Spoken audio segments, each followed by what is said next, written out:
නෝ පුබ්බංගමා ධම්මා හැම එකකටම මූලික වෙන්නේ මොකක්ද? හිත. සූත්‍රයක් තියෙනවා අබේරාජ කුමාර සූත්‍රය කියලා. මේක හරි අපූර්වයි හොඳ. බුදුහාමුදුරුවෝ දානේ වළඳලා ඉවර වෙලා අබේරාජ දැන් ඔය වගේ ඉඳගෙන ඉන්න පොඩි එකා උකුලේ.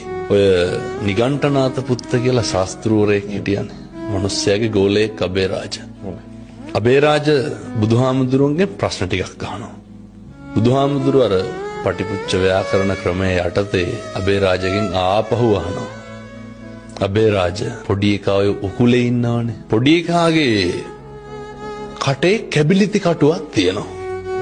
අහනවා අබේරාජ ඕක හිර වෙලා තිබ්බොත් මොකද කරන්නේ කියලා. අබේරාජ කොහොමද උත්තර දෙන්නේ? බුදුහාමුදුරුවනේ ඇදලා ගන්නවා. බුදුහාමුදුරුවෝ මොකටද ඇදලා ගන්නෙ? පොඩි එකා බේර ගන්න ඕනේ. පැහැදිලිද මං කියන එක? එහෙමයි. බුදුහාමුදුරුවෝ අදිනකොට ලේනවනේ.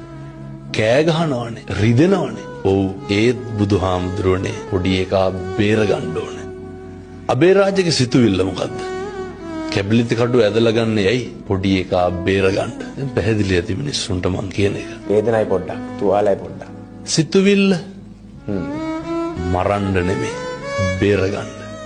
නැසෙ උගන්වනවනේ චේතනාවමයි කර්මය වෙන්නේ කියලා. මිනිස්සුන්ගේ සිතුවිල්ලේ තියෙන කළු සුදු මට්ටමේ අඩු වැඩි අනුව තමයි